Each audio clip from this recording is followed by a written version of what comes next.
जब माता के पेट में हम थे तो दो पेट को वे एक साथ भर रहे थे। माता के पेट में हम थे तो माता का भी पेट भर रहा था, और पेट के अंदर हमारा भी पेट भर रहा था। जो परमात्मा एक साथ दो पेट को भर सकते हैं, अब तो हमारे पास एक ही पेट है, एक पेट को नहीं भरेंगे। यह तो मैं साधारण अर्थ में लिया। एक पेट में इतने पेट हैं कि कोई गिनती नहीं कर सकता। इस 3.5 हाथ के शरीर में कितने पेट वाले हैं, गिनती नहीं कर पाएंगे। इतने कीटाणु हैं, गणना नहीं कर पाएंगे। सबके पेट को कौन भर रहे हैं? आप भर रहे हैं? आप नहीं भर सकते। चिंता मेरी हरि करे मोहिनी चिंता को। हमारे गुरु महाराज ने उस सत्संगी से कहा, अब मैं निश्चिंत हो गया। सत्संगी लिपट गया चरणों में, गुरुदेव हमसे गलती हो गई।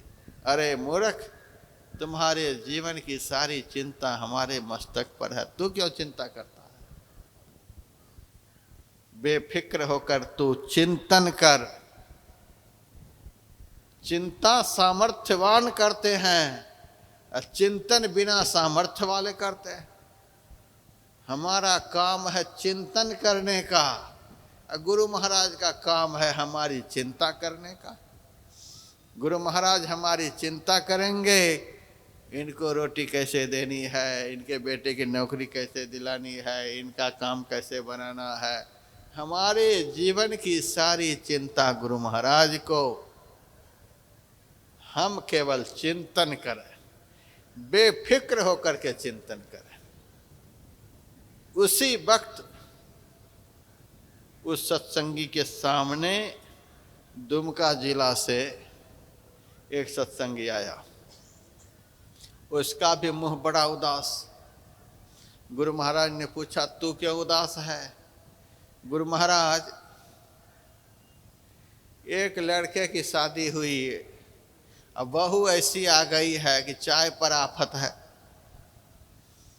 सास ससुर की घर में पूरी दुर्गति हो रही है। अब मन में होता है कोई सत्संगी परिवार की लड़की आ जाए तो सास ससुर की भी सेवा करे, अपने पति की भी सेवा करे। अब हम जैसी तैसी लड़की को घर में लाना नहीं चाहते। बड़ी चिंता है महाराज, कोई अच्छी लड़की हमारे घर में आ जाए। दोनों एक ही जाति के थे। गुरु महाराज ने कहा, आपको अपनी लड़की की शादी की चिंता है, ये जो अभी आए हैं इनको अपने लड़के की शादी की चिंता है। दोनों चिंता वाले इकट्ठे हुए हैं। अब हम कहते हैं कि आप अपनी लड़की को आज ही कुप्पा घाट बुला लीजिए और आप अपने लड़के को बुला लीजिए और बाजार से 2 ठो बढ़िया बढ़िया माला खरीद करके ले आइए। दोनों अपने अपने लड़की लड़का को बुलाकर आश्रम ले आए। 2 माला ले आए, एक माला लड़की के हाथ में, एक माला लड़का के हाथ में। दोनों से कहा, एक दूसरे को पहना दो, हो गई शादी। 1 मिनट में चिंता दोनों की खत्म हो गई। कबीर मैं क्यों चिंताऊं, मम चिंते का होय। चिंता मेरी हरि करे मोहिनी चिंता को। कागभूषण जी महाराज कहते हैं, कहऊं ज्ञान सिद्धांत बुझाई, और सुनहु भगति मणि कह प्रभुताई। भक्ति रूपी मणि का सामर्थ्य मैं तुमसे कहता हूं, सुनो। राम भगति चिंता मणि सुंदर, बसई गरुड़ जाके उर अंतर। परम प्रकाश रूप दिन राती, नहीं कछु चाहिए दिया घृतवाती। ईश्वर की भक्ति को, परमात्मा की भक्ति को कागभूषण जी महाराज ने चिंता मणि की संज्ञा दी है। भक्ति को चिंतामणि की संज्ञा दी गई है। चिंतामणि का क्या अर्थ होता है? आप बृहद शब्द कल्पद्रुम पढ़कर देखें, और भी बहुत सारे शब्दकोश हैं, उसे पढ़कर देखें।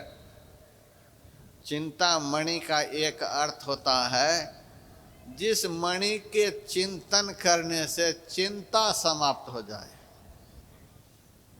उसी मणि का नाम चिंतामणि है। चिंतामणि कोई काठ नहीं है, कोई धातु नहीं है, कोई पत्थर नहीं है। यद्यपि चिंतामणि शब्द का प्रयोग बहुत शास्त्रों में हुआ है, बहुत राजाओं का नाम बताया गया है, इस राजा के पास वह मणि थी, लेकिन उस राजा का इतिहास पढ़ने पर लगता नहीं है कि चिंतामणि के अर्थ के अनुरूप चिंतामणि उनके पास में हो। इंद्रनील नामक राजा के पास चिंतामणि नामक पत्थर था। दुर्योधन के पास भी चिंतामणि नामक पत्थर था। रावण के पास भी चिंतामणि नामक पत्थर था। बाणासुर के पास भी चिंतामणि नामक पत्थर था। इंद्रद्युम्न नामक राजा के पास भी चिंतामणि पत्थर था। राजा नल के पास भी चिंतामणि नामक पत्थर था।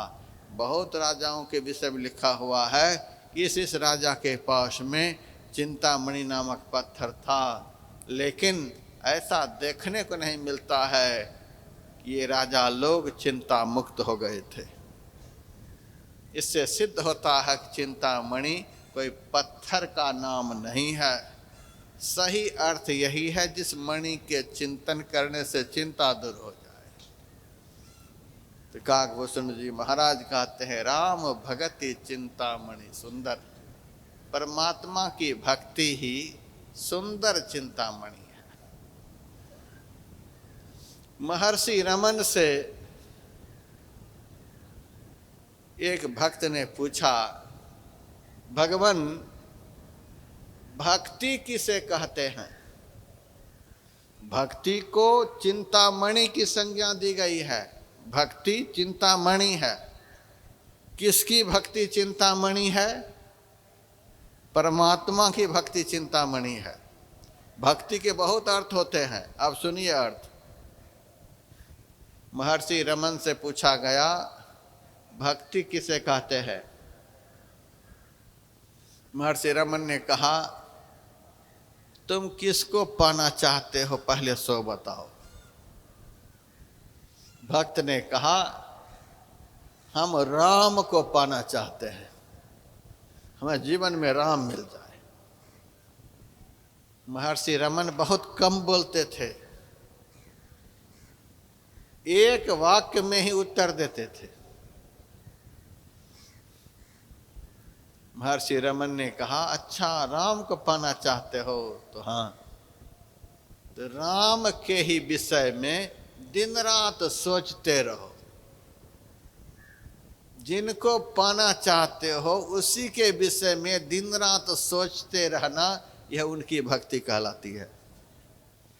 जिनको पाना चाहते हो उन्हीं के विषय में दिन रात सोचो, एक मिनट भी सोचना बंद नहीं करो। यही है उनकी भक्ति। राम की भक्ति का मतलब राम के ही विषय में दिन रात सोचते रहो, एक सेकंड भी खाली नहीं, दिन रात सोचते रहो।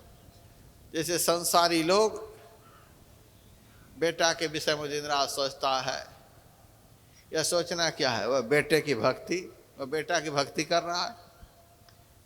कोई पति के विषय में दिन रात सोच रहा है, कहाँ गए, क्या कर रहे हैं, क्या सब हो रहा है, दिन रात वो पति की भक्ति। कोई अपनी पत्नी के विषय में सोच रहा है दिन रात, वो पत्नी की भक्ति। कोई मकान के विषय में सोच रहा है, कोई दुकान के विषय में सोच रहा है। अब लोकसभा का चुनाव आ रहा है, बड़े बड़े लीडर लोग अब इलेक्शन के विषय में दिन रात सोचेंगे। वो पद की भक्ति कर रहे हैं, पद मिल जाए, पद मिल जाए, उसी के विषय में दिन रात सोचते रहेंगे। संसार की भक्ति, दिन रात संसार के विषय में सोचते रहो। तो संसार की भक्ति, जिनके विषय में हम सोचेंगे, जिनका हम दिन रात चिंतन करेंगे, उस पदार्थ में जो कुछ भी गुण होगा हमारे में धीरे धीरे आने लग जाएगा। चिंतन का यह फल है। चिंतन कभी भी निरर्थक नहीं जाता है, यह भी आप लोग समझ लीजिए। चिंतन कभी भी निरर्थक नहीं जाता है। आप संसार का चिंतन करें चाहे परमात्मा का चिंतन करें, यह निरर्थक नहीं जाएगा। तो मिलेगा क्या? संसार के पास में जो है, संसार के चिंतन से वह मिलेगा। अब परमात्मा का चिंतन करेंगे तो परमात्मा के पास जो है वह परमात्मा से मिलेगा। अब देख लीजिए, देख तो रहे ही हैं, दिन रात चिंतन क्या कर रहे हैं? संसार का। संसार का चिंतन का फल क्या मिलना चाहिए सो मिल रहा है। देख लीजिए, प्रत्यक्ष में है। श्रीमद् भागवत महापुराण के महात्म्य में गोकर्ण ने अपने पिता आत्मदेव से कहा था, असारः खलु संसारे दुःख रूपी विमोहकः सुतः कस्य धनं कस्य स्नेहवान ज्वलते निशे।